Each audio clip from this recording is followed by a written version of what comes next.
Hi everyone, welcome back to Storytime Recaps.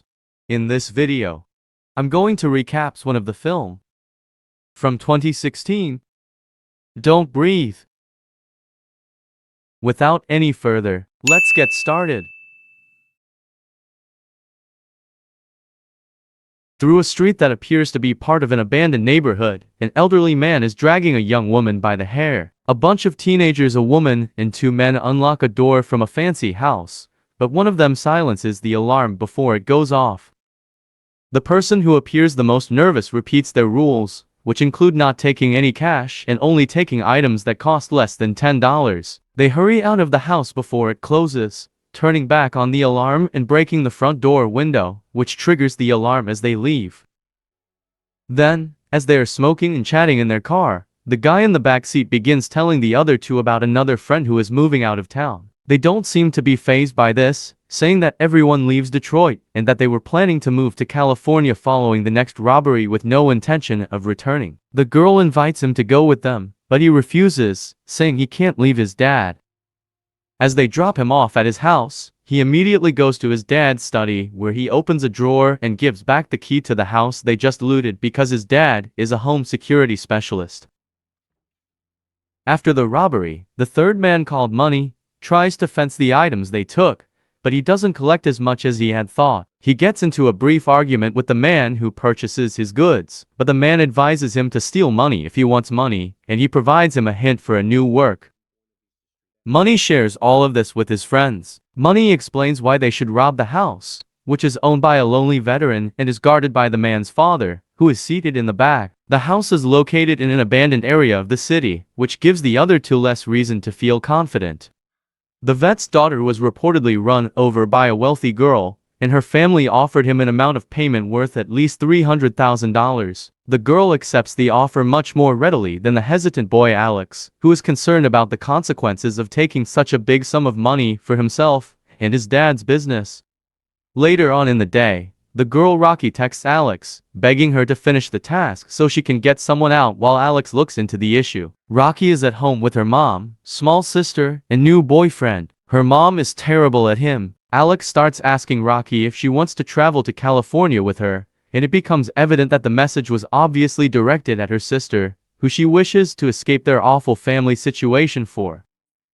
Money, Alex, and Rocky head out to stake out the vet's house and neighborhood. While they are alone in the car, she tells Alex a story from her early years and he promises to accompany her to California once they finish the job. Money returns to the car and verifies what they already knew about the house. A Rottweiler dog jumps out of the girl's window, and when Money tells them it's the vet, they realize he's blind and get into a brief disagreement about how immoral it would be to rob someone who is blind. When they return to the neighborhood that night, the lights in the vet's house are out. They tend to the dog first, giving it meat and possibly some medication. When they go to open the front door, they discover that the keys Alex had taken from his dad's security company don't work. They search for a side door or window, but there is only a small window that Rocky can fit through. She enters the house and uses a remote that Alex gives her to turn off the alarm. On the mantle, she finds framed pictures of the vet's deceased daughter. Alex and Money wait for her to let them in. Once inside the house, they head to find the safe with the money. Rocky searches through the closet. Money goes to the next floor to chloroform the old vet so he doesn't wake up. He finds the vet sleeping in his room, listening to a video of his daughter playing when she was a child. The vet wakes up and turns off the TV, but Money manages to set off the gas. He comes down, and the three of them find a bolted door thinking the money must be stashed somewhere behind it. Money pulls out a gun, and believing the vet to be asleep, he blasts the bolt from the door. Alex, afraid of how having a gun there will change things, decides to leave. He takes his shoes from the stack and goes to the door. With Money, Rocky opens it, and the vet appears out of nowhere, asking who's there. The two of them fall silent, but he hears Money and begins to follow his voice as he attempts to first lie to and then reason with the elderly man. He scares him once with a gunshot, but it does not discourage him. Vet doesn't know the girl is there either. She hides in the closet. When Alex hears the gunshot outside, the vet takes the gun from him and kills him in the head. After entering the house, Alex nearly runs into the vet but manages to avoid him. Vet bolting the doors and windows. He hides in the bathroom and texts Rocky, who informs him where she is hiding, so he follows her. Though before Alex arrives, the vet enters the closet, removes a section of the drywall to reveal the safe, enters his code which Rocky can see clearly, and verifies that the money is there. When he concludes that it hasn't been taken, he closes the safe and leaves, continuing to be unaware that Rocky is inside the closet. Alex then enters the closet and suggests they call the police. To Rocky's surprise, Alex believes there are $1 million inside when she opens the safe and grabs the money. They choose to exit through the bolted door, believing it will take them through the basement into a hatch that leads to the yard. However, before they can pass through the door, the vet emerges from inside and starts carrying Money's body to a different area of the house. After a brief start, he keeps doing what he was doing, giving them plenty of room to run through the door, and at this point, he still isn't aware that they are there. Moments after discovering their shoes, he checks the safe and discovers the money has vanished. Meanwhile, as Alex and Rocky explore the basement, they are startled to discover a girl restrained by army cords. As soon as she moves, a ring attached to her alerts the vets to the existence of an intruder in the basement. While they are there, Alex and Rocky discover that the girl who ran over his daughter is the same one. Despite her actions, Rocky decides to help her. They attempt to exit through the basement hatch, but the vet is waiting for them there and opens fire. He kills the girl who killed his daughter while Alex and Rocky are running, calling to his baby to let him know that she is dead. He holds the dead girl's body and follows her through the large basement. He turns off the electricity because they are partially blinded. He nearly catches them and strangles Alex, but he escapes with Rocky once more. Outside the basement, the dog that is now fully awake is waiting for them. The dog follows them upstairs, corners them in a room with barred windows, and it appears they have nowhere to go.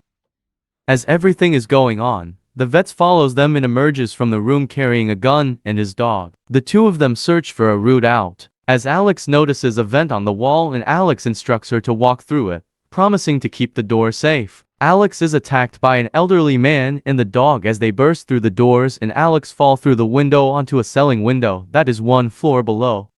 Returning to the room, the dog follows Rocky through the vent based only on her scent. She jumps into a vertical shaft to get away, but the vet detects where Alex is and shoots the window, sending him flying to the first level. Alex flees once more, but he is pursued by him in the room where he stores his gardening equipment. After finding Money's body there, he beats Alex unconscious and stabs him with enormous gardening shears. Rocky finds herself in the shaft, struggling to crawl through the vents after being hurt. She notices two holes, one leading outside the home and the other down below. As she tries to squeeze through the bars at the opening leading outside the house, the vet snatches her from the other one. When Rocky awakens in the basement, she is just as tied up as the other girl was. The vet is there, and she begs him to let her go, promising not to tell anyone about the girl. He explains, however, that his reasoning for keeping the girl in the basement was not to punish or torture her for what she had done to his daughter, but rather to satisfy his unreasonable belief that, since she had taken his child away, she should to give him a child in return. Applying this irrational reasoning, he concludes that Rocky is responsible for the girl's death and that she should be held responsible. Alex wakes up in the meantime and discovers that the vet didn't stab him, but rather used Money's body as borrowing. He locks the dog inside the room and then unlocks the front door. Back in the basement, the vet is heating something and informs Rocky that she will now have to bear his child and the girl who has died. But since he is not a rapist, he won't force himself on her. It turns out that he was heating his sperm in order to inject it into her. Luckily, Alex enters the basement just in time to prevent the vets from doing what he intended to do to Rocky. Among other things, Rocky kicks the old man mercilessly after Alex locks him up. Alex advises Rocky that it would be useless to contact the police at this point and that instead they should just leave the vets chained up in the basement, grab the money, and exit the basement through the front door. When Alex opens the door, the vets who manage to break free shoots him. It's already daylight outside. Rocky starts to flee, and the vets follows with his Rottweiler. After a long chase, she eventually reaches Money's car. But before she can get inside, the dog catches up to her, and she drops the bag containing the money. In a clever move, Rocky catches the dog inside the car, but as soon as she escapes and takes the bag, the vets grabs her once more and begins dragging her toward his house by her hair. Rocky locates and triggers the alarm's remote control when they arrive. The sound causes the vets to become extremely disoriented. She pushes him down into the basement believing he is dead, and flees as the police car approaches the house. While Rocky and her younger sister are sitting in the airport bar, the news anchor comes on the bar TV and discusses what happened. The vet survived the fall, but he didn't disclose that she was also participating in the theft or that the money was stolen. Rocky can enjoy her life to the best with her sister in California, perhaps. Thanks for watching, and remember to turn on your notifications to watch more movie recaps like this one.